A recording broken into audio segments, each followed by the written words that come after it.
This is Jamey with Stonemaier Games, and today I'm going to talk about my favorite game mechanism in Super Mario Run.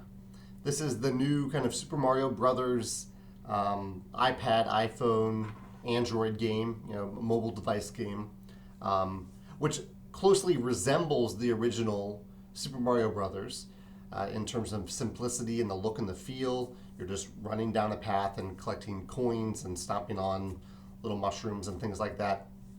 But the game has a few mechanisms that I thought were interesting and that kind of impact that could have an impact on board game design or are relevant to board game design. And I want to talk about two of them in particular. The first one, which I think is really clever, I am not very good at these games. I'm not good at video games, and so I die a lot when I play these games. And that is my experience when I play Super Mario Run, even though it's a very easy game. I tend to fall down the canyons and whatnot. And when you die, you're put in this little bubble, and you kind of float backwards along the screen. So you're floating back through stuff that you already encountered. And what I really like about this mechanism is that you get to choose, by tapping on the screen, you get to choose when the bubble pops and drops you down into the back into the game.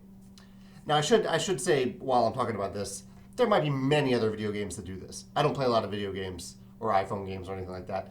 So there might be plenty that do this. But I'm talking about Super Mario Run, and I like that I have that choice in the game as to when I want to pop that bubble, because the bubble goes different places. It could go pretty high over a certain platform I want to drop in on, or it could go back beyond something that I wish I could have picked up on the first time I ran through the course. And so I can just wait until I want to pop that bubble. And I think this is really neat and could be relevant to board games in terms of games where you do die and then you respawn somewhere else on the board. If there's some sort of a mechanism there that allows you to choose where you respawn, or the exact timing of when you respawn. Maybe in a cooperative game where you died, and instead of just saying, okay, you respawn right away at this certain place, that maybe the options of where you can respawn increase the longer you wait to respawn. So you're not there helping out your fellow players if you're not respawning, but you might get more options that might end up being better for the team in the end.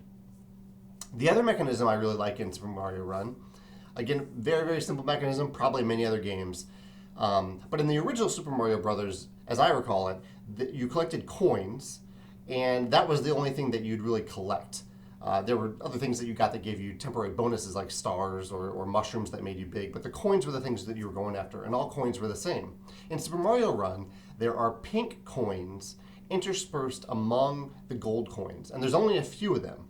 And so at the end of the game, your main score is related to those pink coins. So you can get all the generic coins. I'm sure they do something important at some point in the game. Maybe they give you an extra life if you get a certain amount. I'm not exactly sure. But the pink coins are clearly the ones that you want to get in the game.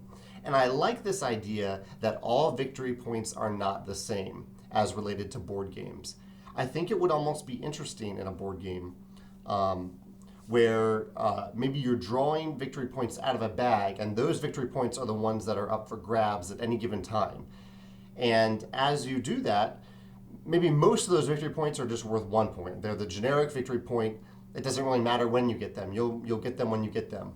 But every now and then you might have a special victory point pulled out of that bag and have it in the area where you can gain victory points.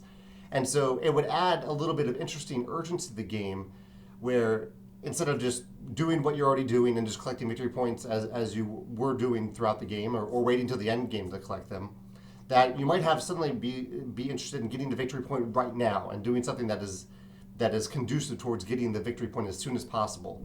I think this is always interesting in engine building games where the games kind of incentivize you to build up that engine early on and not really get victory points. Victory points aren't very important early in the game because you're building that engine that will hopefully generate a ton of victory points at the end of the game. So something like this, where having random times where victory points are worth more than others, would give you a reason to pause on that engine building for a moment, do something that's a little bit out of what you were planning, something that kind of relies you to act on your feet, grab the victory point, and then continue on with your engine building. If these ideas trigger anything that you've seen in other games or that you want to talk about, I'd love to hear your thoughts in the comments. Or if you want to share your favorite game mechanism in Super Mario Run, I'd love to hear that as well. And just to be clear, I know there's some controversy about like the pricing model in Super Mario Run. That's not really what we're discussing here. We're talking about the game mechanisms in the game itself. So maybe leave that for another discussion. I'm sure there are plenty of videos about that. Thanks.